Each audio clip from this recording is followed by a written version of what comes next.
I knew something was off the moment I saw the padlock on my side gate hanging open, sliced clean through like it had met a bolt cutter. But it wasn't a thief I found in my backyard, it was Beverly. Beverly Langston, the HOA vice president and the absolute queen of entitled nonsense. She was standing near my shed, arms crossed, nose in the air like she was inspecting a crime scene. Only this time she was the criminal.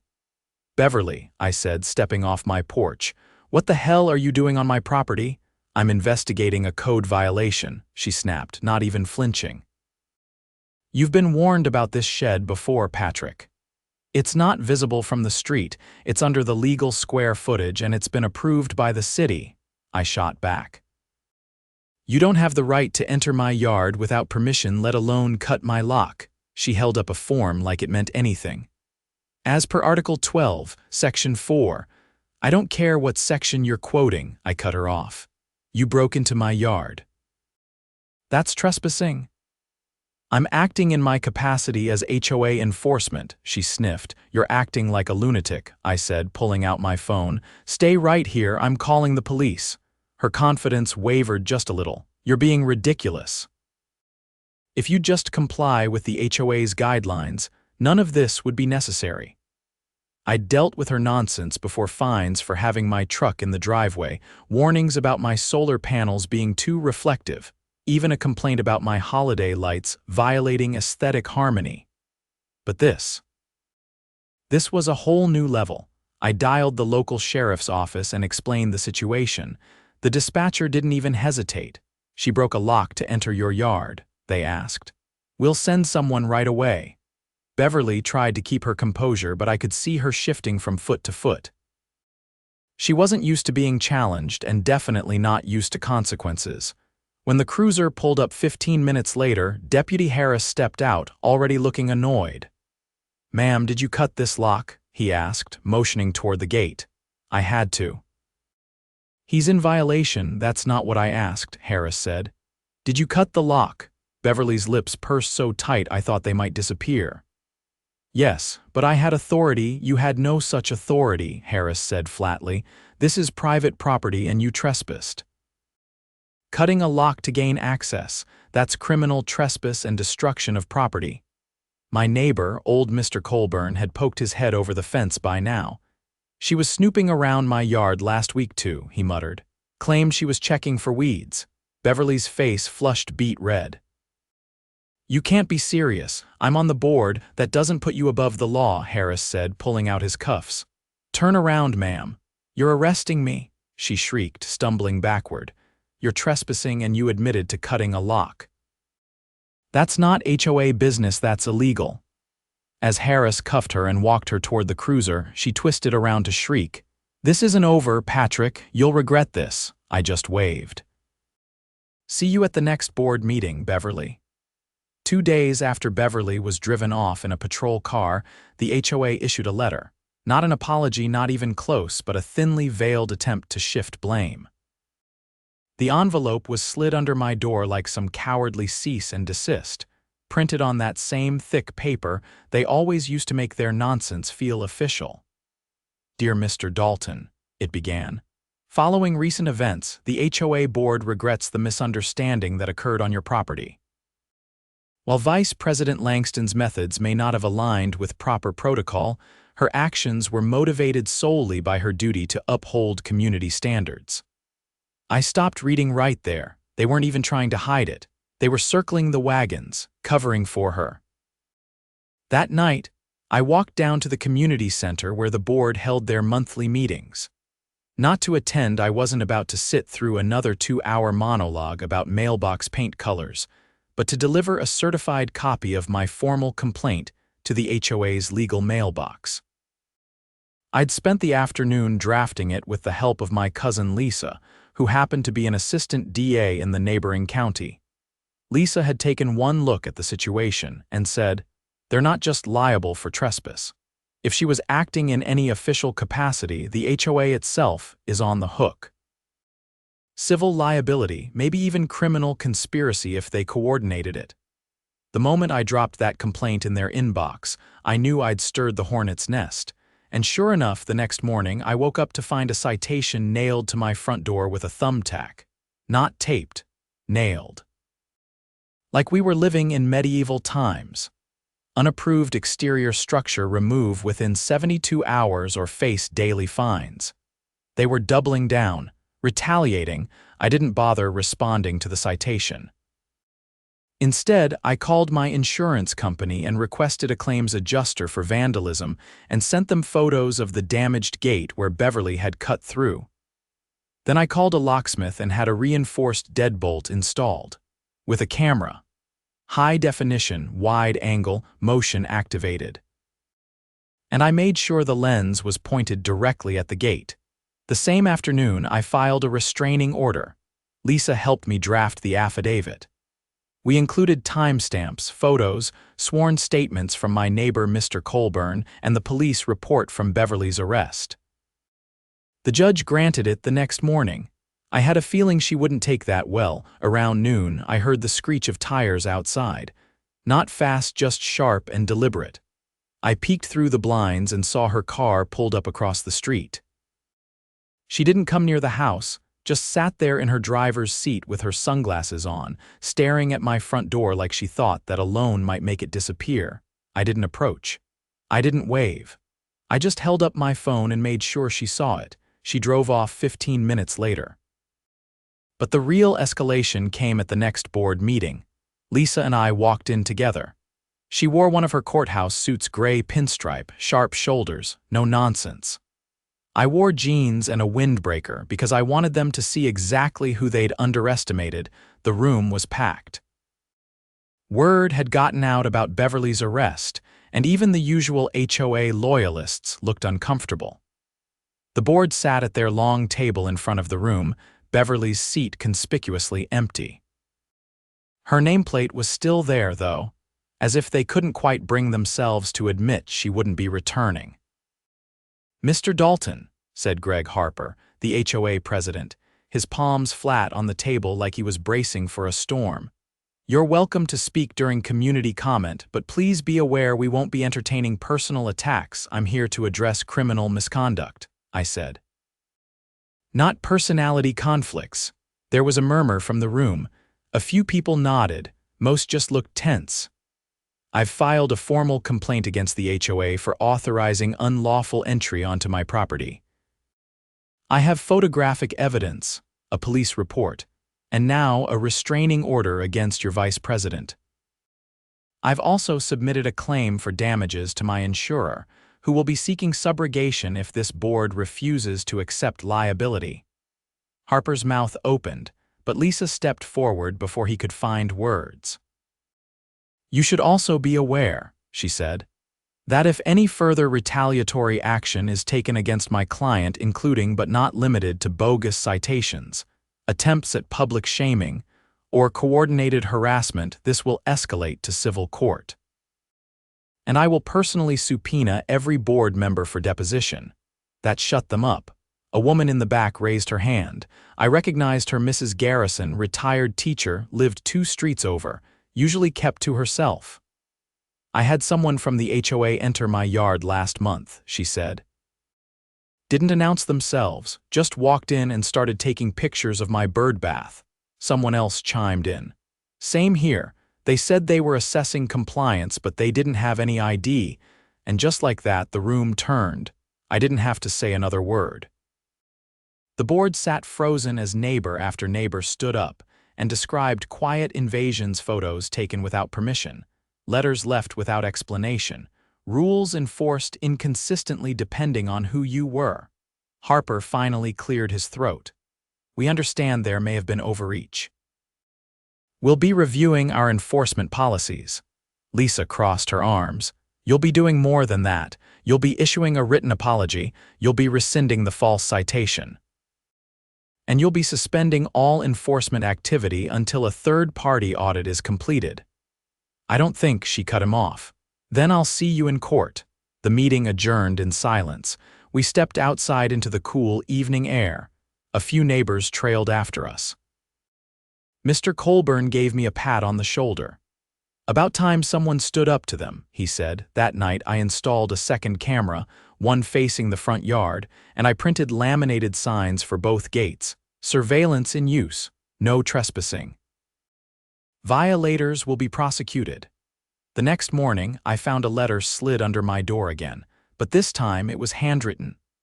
Mr. Dalton, we, the undersigned residents of the neighborhood, support your efforts to hold the HOA accountable. We are organizing a petition to call an emergency election to remove the current board. Please contact us if you'd like to help. It was signed by 23 people. I didn't need to think about it. I grabbed a clipboard and I started walking door to door. I was halfway down Fox Hollow Drive when I saw the for sale sign in front of Beverly's house. It hadn't been there the day before. The wooden post was still bright white, the real estate placard hanging perfectly level, swaying gently in the breeze. But what caught my eye wasn't the sign, it was the moving truck idling in her driveway. A man in a neon vest was loading up a padded antique armoire, while another taped cardboard boxes shut near the open garage. Someone across the street shouted my name, and I turned to see Darrell, one of the newer homeowners who joined the community petition. He walked over, flipping his clipboard closed. "She's leaving," he said, nodding toward the house. "Word is, she resigned from the board last night." I blinked. "Voluntarily," he laughed once. "No, apparently after her stunt with your gate and the restraining order, the board's insurance carrier got involved. They weren't thrilled about the liability." I didn't say anything. I didn't need to. The sight of her furniture being carted out was more satisfying than any speech I could give. But Beverly's departure didn't mean the war was over. The HOA still had plenty of rot at its core, and I wasn't about to let it fester. That afternoon, I met with the other residents leading the petition. We gathered in my garage with folding chairs and a whiteboard someone had borrowed from the elementary school. Lisa joined us after work, still in heels, her legal pad already scribbled over with action points. "Here's what we need," she said, flipping to a new page. "A minimum of 50 signatures to demand a vote of no confidence. That'll trigger a special election to replace the current board. We've already got 32. "I can get 6 more on my street," said Carla, a nurse who lived across from the Greenbelt. "People are fed up. They've just been scared to say anything." "They won't be scared for long," Lisa replied. "Because we're not just replacing a board, we're exposing what this board has been doing for years." She passed around copies of documents she'd obtained through public records requests. "Take a look," she said. "These are invoices submitted to the HOA over the past 18 months, landscaping fees, property inspections, maintenance contracts. Almost all of them go through a company called Bluebird Community Services." "Never heard of them," said Darrell. "You wouldn't have," she said. "It's a shell company, registered under a holding firm in Nevada. But the mailing address, that's Greg Harper's cousin's apartment in Scottsdale." The room went silent. Lisa tapped the last page. "They've been funneling HOA funds to themselves under the guise of contractor payments. We're talking over $78,000 in a year and a half, all disguised as routine maintenance." Illy, a retired firefighter who lived 2 houses down from me, leaned forward. "That explains why they kept rejecting our bids for gutter cleanings, said they had it covered." "They had it covered, all right," I said. "Covered in fraud." Lisa nodded. "I've already reported it to the state attorney's office, but if we can get a majority vote to dissolve the current board, we'll have standing to sue for restitution. We can force an audit, and we can replace the bylaws so something like this never happens again." Everyone started talking at once. Names were tossed around, stories were shared. People who'd been silent for years were finally speaking up, and they were angry. Within 48 hours, we had the signatures, 61 to be exact. We submitted them directly to the HOA's legal counsel, not the board. Lisa made sure of that. We didn't want them losing the paperwork or disqualifying signatures like they'd done in past elections. The attorney, a man named Fredrickson, called a special meeting for the following Thursday. But things didn't go quietly. 2 nights before the meeting, I was reviewing security footage from my front yard when I noticed something strange.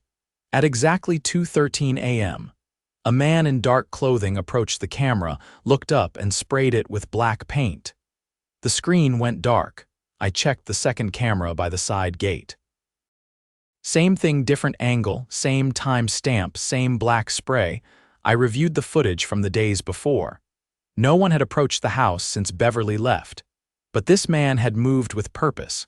He knew where the cameras were. He knew how to avoid the motion lights. This wasn't random vandalism. I called Lisa. "They're trying to intimidate you," she said. "That means we're getting close." "Do I call the cops?" "Already did," she said. "They'll want the footage. And I've got a contact in cybercrimes who can enhance those frames, see if we can catch a face." The police arrived that evening and took the footage.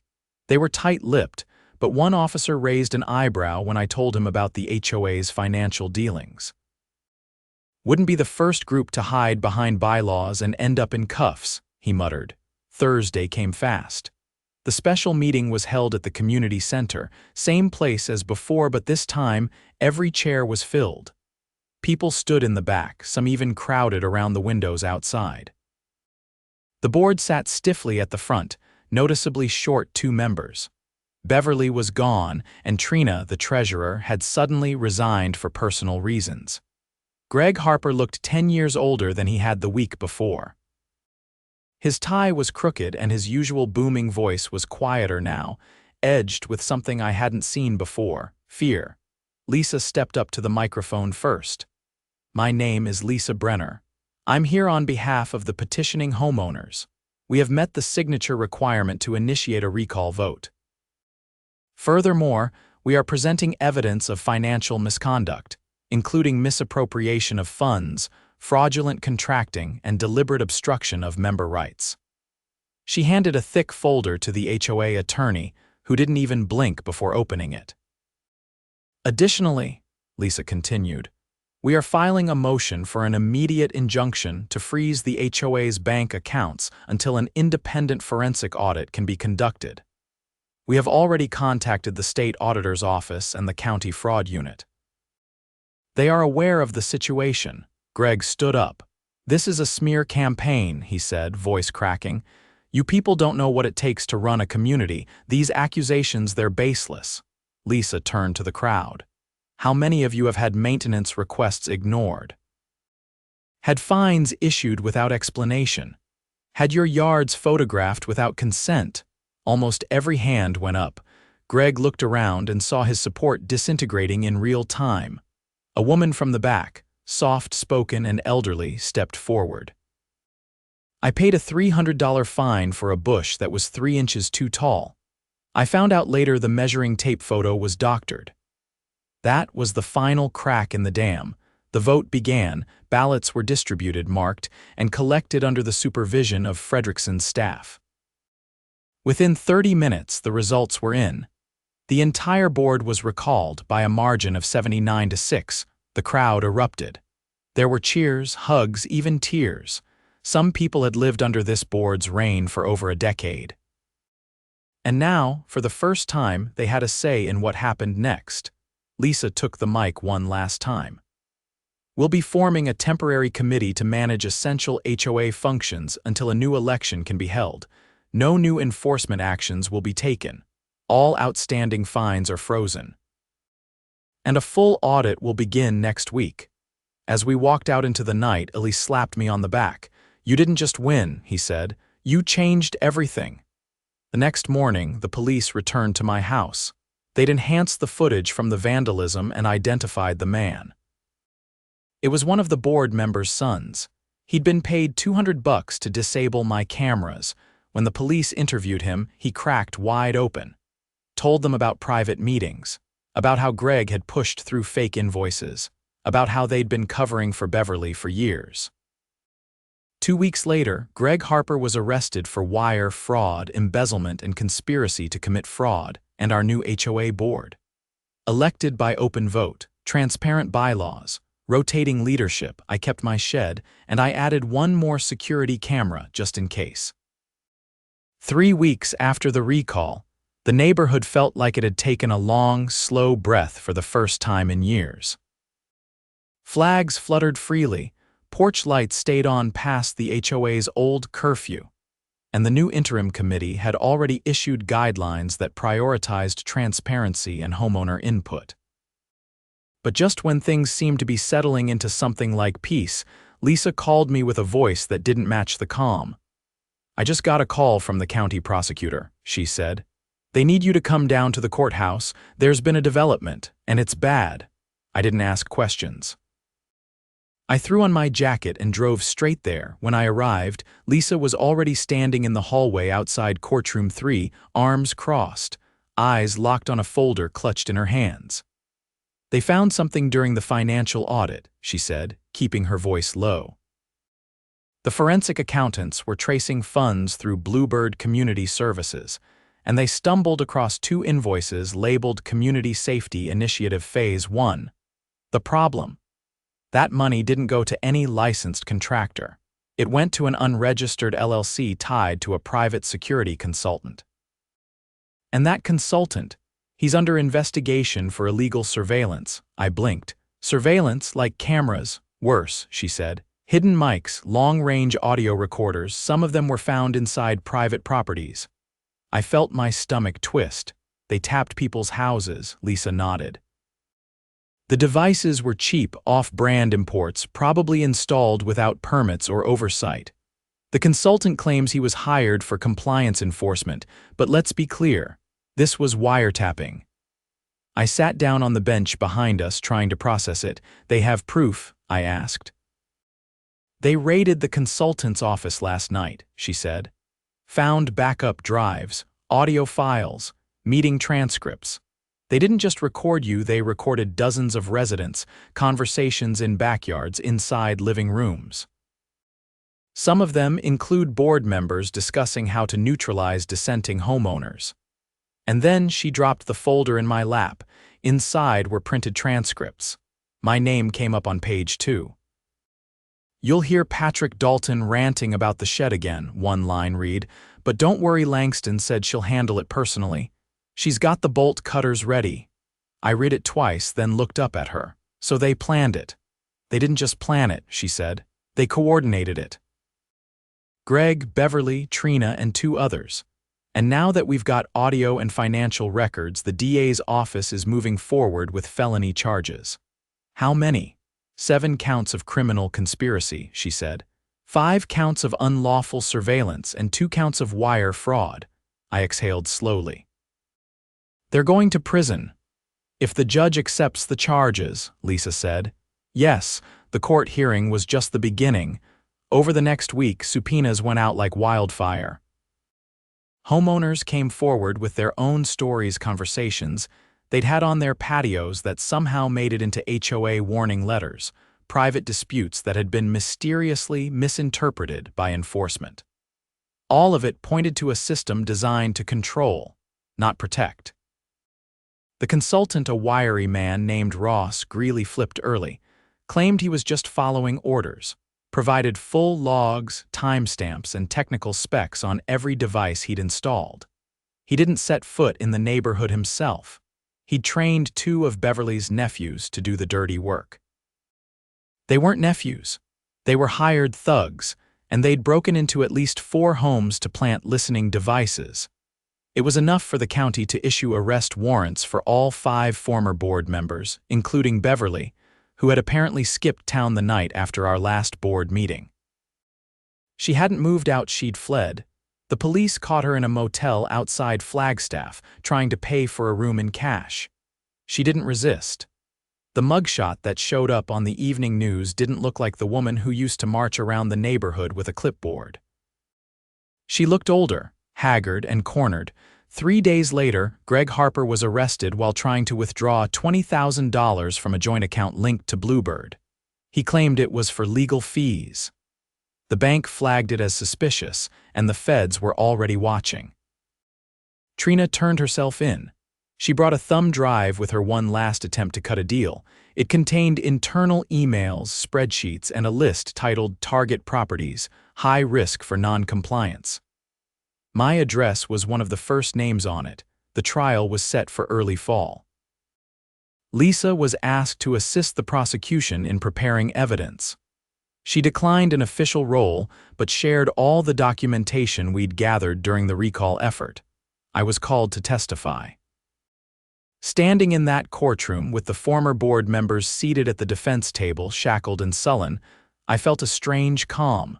I wasn't angry anymore. I was just ready to finish it. The prosecutor asked simple questions. Did you give anyone permission to enter your yard? No. Did you experience any property damage as a result of that entry? Yes. Were you aware of any surveillance devices on your property at the time? No. Have you since become aware your private conversations were recorded without consent? Yes. Each answer felt like a nail in the coffin. Other neighbors testified too. A couple in their 60s described how Beverly had used a recording of their conversation about downsizing to pressure them into selling before they violated any more codes. Another man, a single father, spoke about how his teenage daughter found a strange device under their patio table. It had been recording for weeks. The jury didn't take long. All 5 defendants were found guilty on multiple counts. Sentences ranged from 3 to 9 years, with additional penalties for restitution and permanent bans from serving on any residential boards or associations. The judge called their behavior an organized campaign of coercion, rooted in entitlement and executed with disturbing precision. The neighborhood didn't celebrate loudly. There were no block parties or parades. Just quiet nods between neighbors, garden tools passed over fences, and driveway conversations that didn't end in suspicion. The new HOA committee dissolved Bluebird's remaining contracts. They brought in a legitimate management company to oversee compliance, one with a public accountability policy and rotating oversight. Every financial transaction became visible on a community portal. Fines had to be approved by a majority vote, and anonymous complaints were banned outright. I didn't run for any position. I didn't want one. But I did agree to serve on the advisory board that reviewed policy changes. My only condition was that every homeowner had a voice, not just the loudest ones. Lisa declined any formal recognition, but the neighborhood pooled together to buy her a thank you gift anyway. A custom fountain pen and a plaque shaped like a gavel with the words for services rendered, justice, community, and one hell of a shed. She laughed when she saw it. Well, she said, at least I didn't go to law school for nothing. The shed still stood. Untouched, unbothered, and now with a new coat of paint. The side gate had a new lock, and just above the handle a small brass sign, private property, no entry without consent. People read it now. And they listened.